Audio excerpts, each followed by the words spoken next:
Welcome to today's lecture on lung cavities. We will explore their formation, diagnosis, and management in respiratory diseases. We will cover 12 areas, including pathogenesis, clinical features, and treatment options. Let's begin. Tuberculosis, caused by Mycobacterium tuberculosis, remains a global health concern, particularly due to its propensity to form lung cavities. We will explore the intricate mechanisms leading to cavity formation in TB and the diagnostic approaches employed to identify these cavities, including radiological imaging and microbiological analysis. Furthermore, we will dive into the various treatment modalities available to manage lung cavities associated with tuberculosis, ranging from anti-TB medications to surgical interventions. In this segment, we will delve into the nitty-gritty of pyogenic lung abscesses, understanding their underlying mechanisms and the subsequent development of cavities. Clinical features, such as fever, productive cough, and chest pain, will be discussed, along with the different imaging techniques utilized to visualize these cavities effectively. We will then explore the therapeutic options available for managing lung abscesses and their associated cavities, including antibiotic therapy, percutaneous drainage, and surgical interventions.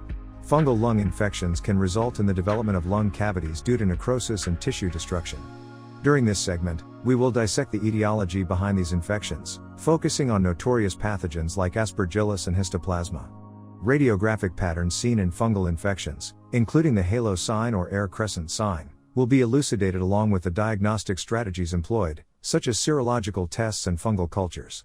Treatment modalities, including antifungal medications and possible surgical interventions, will also be explored. Radiology plays a crucial role in both diagnosing and guiding the management of lung cavities.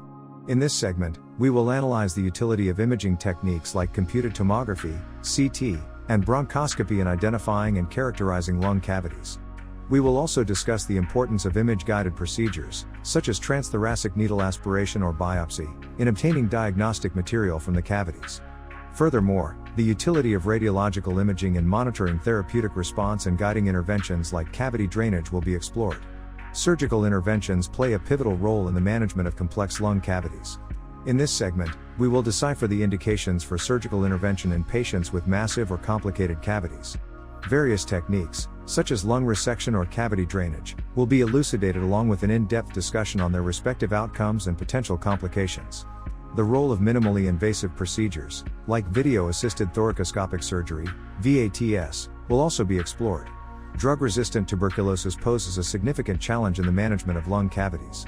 During this segment, we will explore the complexities surrounding the treatment of lung cavities in patients with multi-drug-resistant TB, MDR-TB, and extensively drug-resistant TB, XDR-TB. Challenges such as limited treatment options and increased mortality rates will be discussed, along with alternative therapeutic approaches, including newer anti-TB drugs and personalized medicine strategies. Congenital bronchogenic cysts can lead to the formation of lung cavities. In this segment, we will investigate the etiology behind bronchogenic cysts and their association with lung cavity development.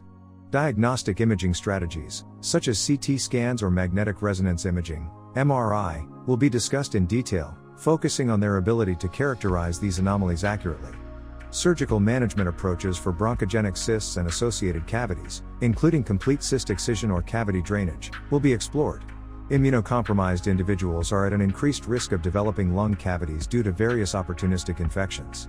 This segment will focus on exploring the diverse range of opportunistic pathogens, including fungi, viruses, and bacteria, responsible for cavity formation in immunocompromised patients.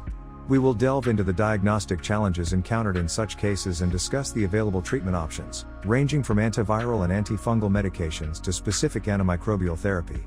Lung cavities can be encountered in cases of lung cancer, yielding diagnostic and prognostic implications.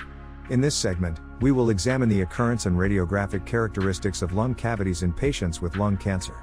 We will explore their impact on the prognosis of patients and evaluate their association with specific subtypes or stages of lung cancer.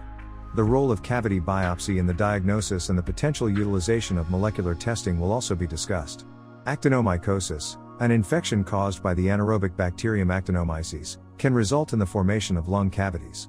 During this segment, we will explore the clinical features associated with actinomycosis-related lung cavities, including the characteristic necrotizing granulomatous inflammation seen on histopathological examination. Diagnostic challenges posed by this condition, such as the need for invasive procedures like bronchoscopy or lung biopsy, will be addressed, along with the available treatment options, including antibiotic therapy and surgical intervention. The relationship between cystic fibrosis and lung cavities is complex. Chronic infections like Pseudomonas aeruginosa and structural changes in the airways contribute to cavity development.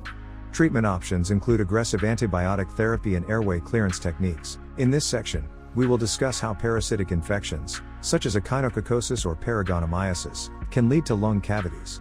We will emphasize the importance of early recognition, diagnostic tests, and appropriate management strategies, including antiparasitic therapy and surgery if necessary. We will also explore the potential complications and long-term effects on respiratory function. In conclusion, we have covered a wide range of topics related to lung cavities, from their formation to diagnosis and management. I hope this lecture has provided you with a strong foundation in pulmonology. Keep learning and stay curious in your medical career. Good luck!